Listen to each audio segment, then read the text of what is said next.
The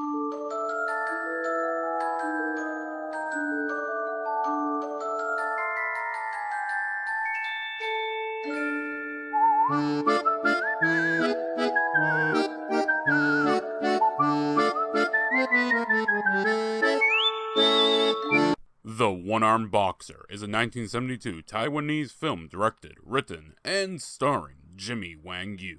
This tale follows a student of a martial arts school in ancient China. What starts as a small-time brawl leads to a decisive battle against the school, leading to the creation of the One-Armed Boxer. So this is a first for the channel, as I am covering my first wuxia flick. Basic idea is that it's a genre of story about martial artists traveling ancient China. Basically how America has the cowboy and Japan has the samurai, China has wuxia. So, in doing research for this review, I found a rabbit hole of drama leading up to this film. I'll keep it short, but essentially this isn't the first time Wang has performed as a one-armed martial artist. He first signed up with production company the Shaw Brothers in 1963 as a stuntman, but got his first acting role in 1965's Temple of the Red Lotus. However, it was 1967's One-Armed Swordsman that launched Wang's career, which would be cemented with the Chinese boxer in 1970. It's credited with being the first wuxia film to push unarmed combat as a focus. However, the water wasn't calm during all this. While making the Chinese boxer, Wang wanted more creative control and threatened to leave the project. Now, he was hot shit in this moment, so Run Sha didn't want to lose him, ultimately giving in and allowing Wang to take on directorial and writer roles. Due to the success of the film and Wang wanting more creative control,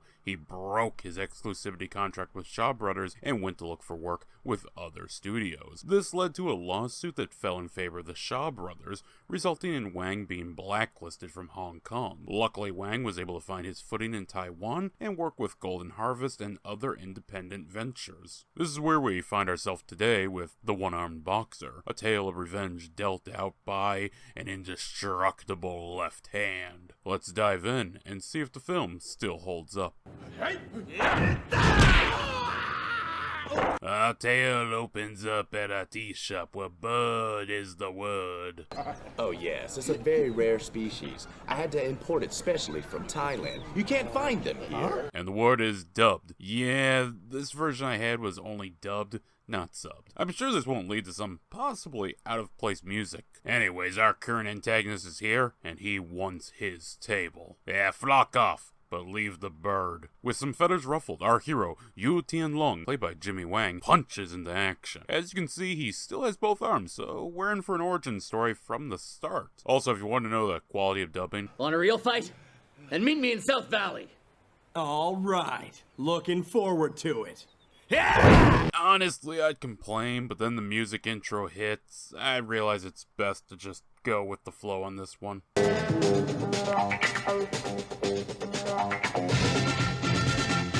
And this flow is going to get real choppy, as we have another fight underway almost immediately. But first, one of my favorite lines. And it's about time they were taught a lesson.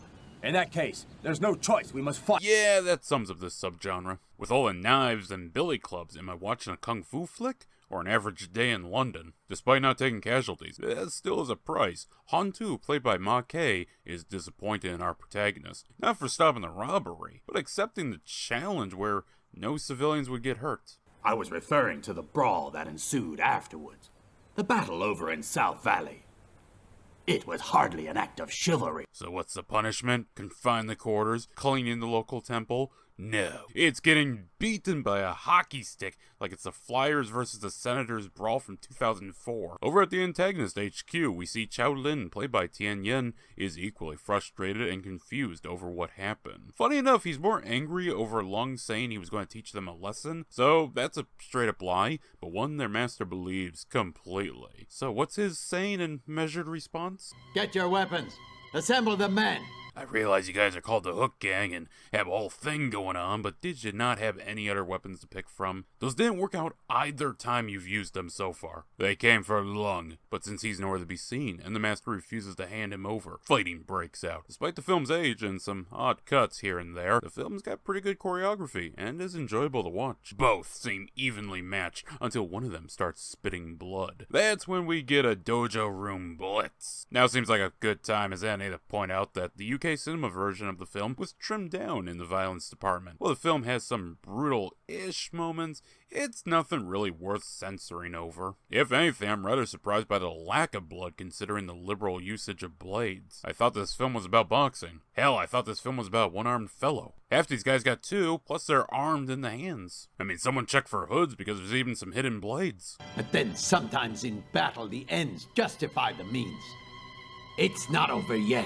Oh, hey, there's Long. Oh, it's you. I thought it was the master. So what was all that noise about just now? This film is a serious tale, and the voice acting isn't horrible for the most part, but damn if that doesn't make me laugh every time. Well, when you're struggling, it's good to phone a friend, especially when that friend has contacts with a warlord and his knockoff Street Fighter roster. We got students waiting for their master, a judo expert who can eat glass, and a yoga expert from India. I love this kooky cast, and to make the situation even better, the student's Japanese master has arrived. And now we get my other favorite line in the film, when the gathered troops are told they're waiting on 2 llamas from Tibet. We can't wait for a couple of monks. We want to see some action. I mean, the fighting is cool, but who the fuck is fixing the 2 Looney Tunes-sized holes? So, with his army amassed, he marches on the various businesses of the school, crushing all resistance and destroying material. So maybe I'm naive, but how much did martial arts schools actually control in their neighborhoods? Real or not, it's definitely some good fighting and enjoyable with how brutal it can get. Still, nothing I consider censoring, but enjoyable gore effects and fighting.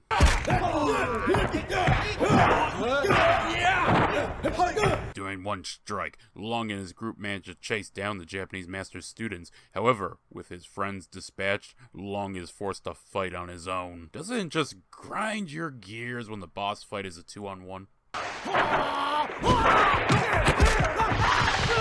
Yeah, like that.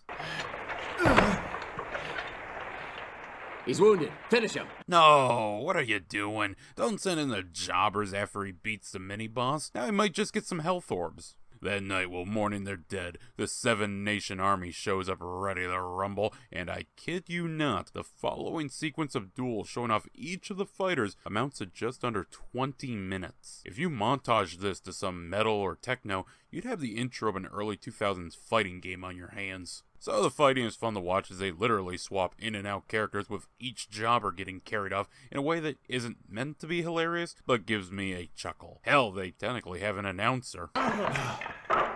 Brother Cow, great!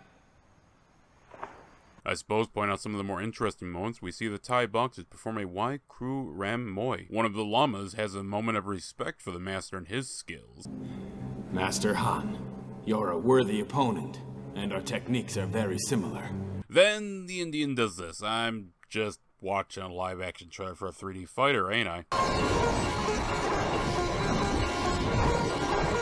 Back with the fights, the school truly starts pushing back when Long finally hops in, managing to incapacitate one of the fighters. Long cashed in on some experience points as he's able to handle one of the mini-bosses from earlier with ease, until the main boss moves in.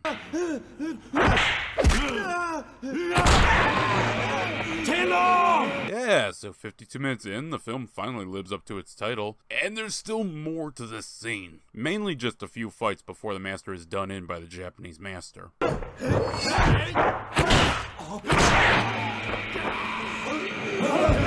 I do like how the llamas hold back from participating in the massacre of the students. I hope this subtle bit of character development comes into play later. Speaking of play, Long is down and out on the road, crawling away. Luckily, into the path of Jade, or Hisao Yu, played by Sin Tang and her father. I kid you not, they mend the wounded boxer via still image montage. I think this one is just a backstage image of them watching Wang try to eat while still in costume. Jade, you and your father saved my life and nursed me back to health. Your father taught me medicine. I'm lucky, I know. Damn, all that happened, huh? We even get a recap of what happened as well as the means to move onward to some classy tunes. Once before, about a herbal remedy. It's for martial artists. Like an elixir. Also, I just want to take a moment to highlight this line. I only have one arm. One arm's all you need. Ladies, So all Wang needs to do is burn every nerve on his arm and drink some herbal tea. Alright, Doc, crank up the funk. I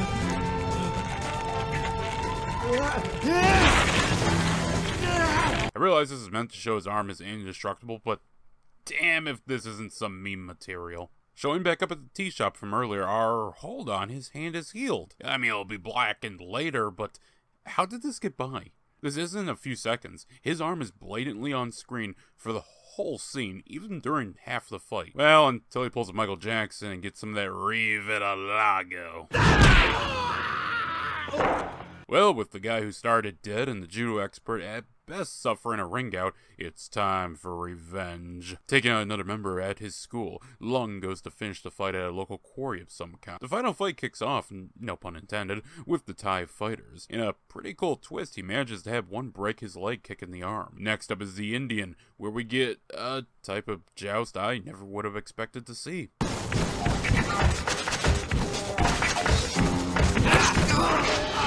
Then it's the llamas, who sadly don't get any real lines. Lung gets a pretty fun one, though. That would have been an excellent shot, except I only have one arm. To be fair, the one who expressed respect earlier in the film does only hop in once his partner is killed. Lung must have hit a nerve before literally hitting a nerve. Oh no, this fighting game has mini games as Lung is forced to dodge explosives.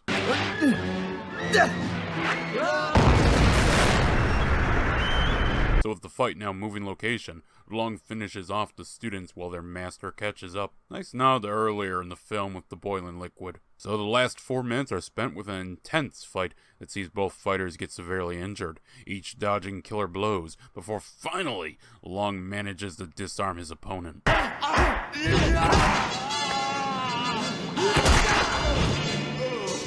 So yeah, the end. The One-Armed Boxer premiered in Hong Kong, August 2nd, 1972, with National General Pictures doing a 1973 release under the title The Chinese Professionals, a title that doesn't make much sense as the villain's roster is all over Asia. One-Armed Boxer, well, Blunt, does represent the product better. The last release would be in Norway, 1982. While the American title didn't fit perfectly, the movie was sold under a variety of way worse titles. In Italy, it got With One Hand I'll Break You, With 2 Feet I'll Break You. In France, under a reissue title, it got A Little Tap in the Chopsticks, as well as The Kung Fu King Attacks. I honestly don't understand these titles. Maybe something was seriously lost in translation, but come on. The original title works. It just works. If it isn't broke, don't fix it. While the titles got rather wonky, I am pleasantly surprised to say I enjoyed this film. I went in expecting a bit more along the lines of bootleg trash, but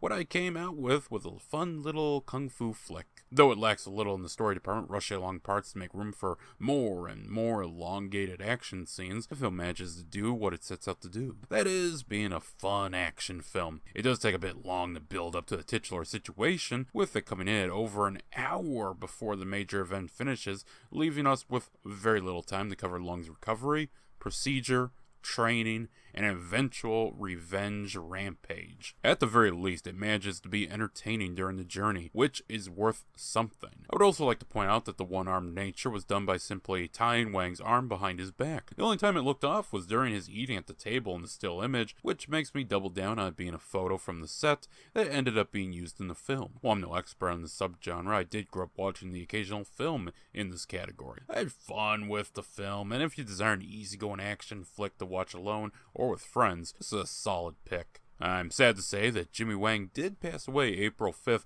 2022 at 79, but his memory is preserved in films like this one, which is not a bad way to be remembered. I give this film a big thumbs up. I do too, but some crazy Jap took my arm. He broke my best student's arm, so the least I could do was take revenge, and also an arm.